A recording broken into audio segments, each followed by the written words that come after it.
everyone, welcome to today's video. Today I am actually going to give you guys an update on High Rocks and where that stands, because we've been getting a lot of questions, and then 2, take you through one of my running workouts from my training session this week, and 3, talk about some of the difference that I notice between running outside and running on the Assault Runner, because I get a ton of questions about it, and I absolutely love the Assault Runner. I think it has its time and place, but there is a huge difference, at least in my splits, and how I feel when I'm running versus running outside and on the runner. Let's start with the High Rocks update. So Mr. Milo is pretty excited because I am not leaving to go to High Rocks for February 20th, but instead they've pushed the competition to the middle of April. So for me, what does that mean? I'm not totally sure yet. I'm still planning to do the race, but with the CrossFit Open coming, March 12th is the first weekend, and then having the qualifier weekend, fingers crossed, if I make it through that first stage, that might throw a little wrench in the schedule. So I'm still gonna continue training running because it not only helps everything I do in CrossFit, but it will prepare me if I'm doing the High Rocks, but I'm not 100% that I get to go compete. If I don't get to do this one, I definitely see this as something on my horizon. I'm super interested in it. I'm super excited about it. It's functional fitness with a lot of running, and I'm pretty pumped about it. So even if April doesn't work out, hopefully you guys will see me in a High Rocks event in the near future, but we'll keep training farmers carries, we'll keep training ski erg. All of that stuff transfers into CrossFit. So it's a really nice mesh and balance. It's just a matter of if I get on the floor in April or not. So for today, I'm gonna take you guys through one of my running workouts. This will help prepare me for High Rocks, but it's a little bit more intensity and interval driven, just because the Open is coming and we're working on getting back into shape. So we definitely took an off season, which felt really good. The body definitely needed it, but now it's time starting to get comfortable with our heart rate in those higher intervals and start working at that high intensity.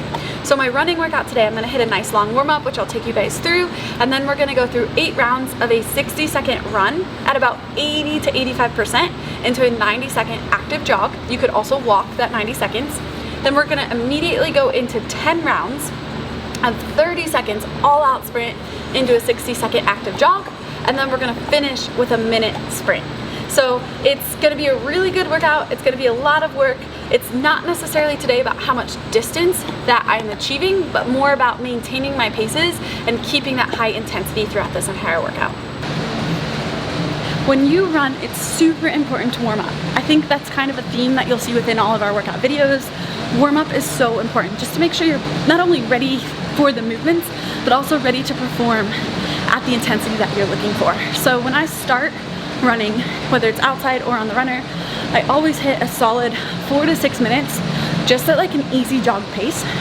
From there, from outside, I usually work in some high knees and some butt kicks, so I also do that on the runner, but I make sure to hold on to the side. So I'll just think about pulling my knees up like I'm doing a high knees. Took me a second there. And then I'll stride it out, and I'll usually go through that 3 to 4 times. Then I'll do the same thing with butt kicks. I'll hold on to the side, I'll pull my feet to my butt, just so I'm starting to fire my hamstrings, fire my calves, fire my glutes, and then I'll stride it out. And then from there, I'll go through 3 to 4 rounds of each of those, followed by some pickup sprints. So what that's gonna look like is I'm gonna go about 10 to 15 seconds hard, getting up to the speed that I think I wanna hold, holding it there for just a second, and then I'll come back down for about 40 seconds. So I'll show you guys a pickup.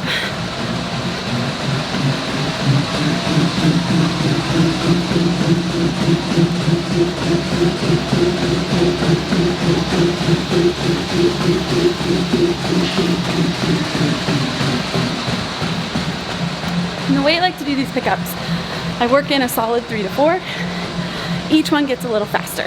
So maybe on that first one, I didn't hit exactly the speed I wanted. The next one I try to get a little faster, then a little faster, until I feel like my heart rate has elevated and I'm feeling good on the runner. Then I start my workout.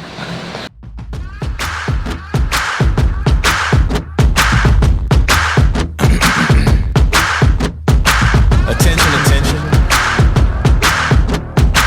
I got some things I want to mention. You listening? Fact check, yeah. Back in your tape deck. Don't wreck. Head banging in the Tesla, that's breakneck. On the road, up pretty fat women and fat checks. Attention. Last test, is it true that you ain't with Taz? Yes. Turn up the bass now, go. I need the whole earth to hear my flow.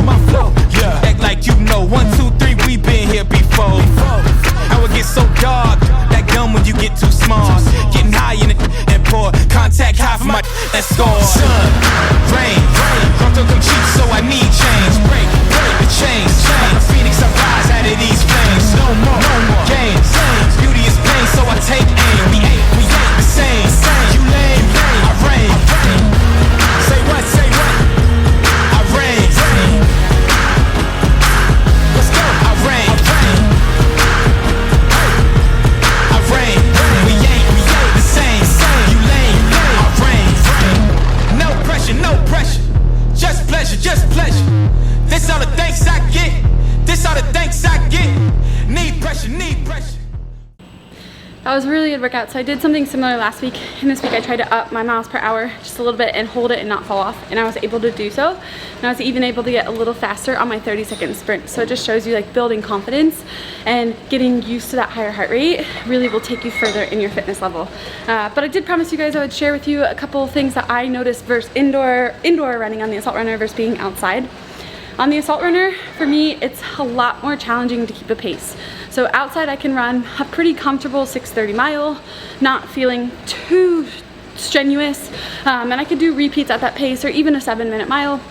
On here, I'm struggling to get anywhere close to a 6:30 mile. When I'm doing my all-out sprints, I'm actually closer to like a 5:58. So this is just a little bit harder for me because I think on the Assault Runner, you have to think more about pulling the tread. So as I step, I'm pulling with my hamstring and glute.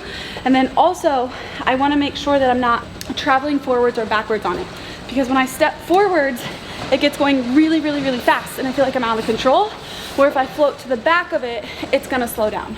So those are a couple things that I noticed along with muscle fatigue. So I just feel my lower body working a lot harder and just getting a lot more fatigued to pull this tread, almost like there's slight resistance if we had a resistance band.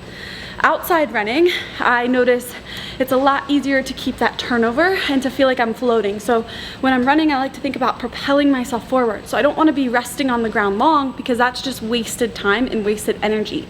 As soon as one foot hits, I like to transfer that momentum to pushing me forward, and I don't feel that fatigue in my hamstrings and glutes as much. I also find it much easier to keep my rhythm of my arms because I'm not worried about hitting the side posts, even though I don't think I ever hit them in here. I just always feel like they're right there. And then also, it's just easier to hold a pace. I find it really beneficial to run on both because you never know if they're gonna put the tread in the competition or if you're gonna be running outside. So it's good to know that you can do both, and I think they both highlight each other. So I just like to incorporate both into my training. It feels like it's 3 degrees outside, so I chose to do this inside today. One focus that I've really started to work on myself the more I run on this thing is thinking about staying between these uprights. So making sure I'm not traveling forward and backwards by trying to hold my body in my midline right in the middle of the uprights, and that allows me to find that sweet spot on the tread. The other thing that when I focus on this, I notice my speed naturally picks up is cadence. So like I talked about outside, we're propelling ourselves forwards. When I'm on here, I don't think as much about that because obviously I'm staying in one spot. I'm thinking more about pulling the tread.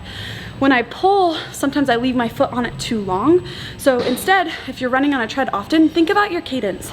Think about being light and continuing to pick your knees up and not spending a whole bunch of time on that tread, but turning over those feet like a metronome. Try to find a rhythm and stick to that, and that really helps me increase my pace when I'm running on a tread. All in all, it was a really good workout. I'm drenched in sweat. I really like these sessions. I prefer to do longer running, so I'd prefer to run to 5 to 7 minutes at one pace. These intervals are a lot harder for me, but I know that it's making me fitter and it's helping me reach that top end of that fitness. So when I'm hitting a bunch of ground to overhead and I'm hitting a bunch of burpees, I'm used to breathing hard because I'm breathing hard on this runner, and it definitely transfers. So if you're not incorporating intervals to your training, I highly recommend it. It's just gonna take your fitness to a whole nother level. I hope you guys really enjoyed this video. If you did, please smash the like button. It definitely helps our channel. Give this workout a go. It was super awesome, and the nice part about it is you do end up accumulating a good distance just because there's that active recovery and jog, but only half or a little less than half the workout is actually at that really high intensity. So definitely give it a go. Comment below with anything else you guys want to see, and have a great day.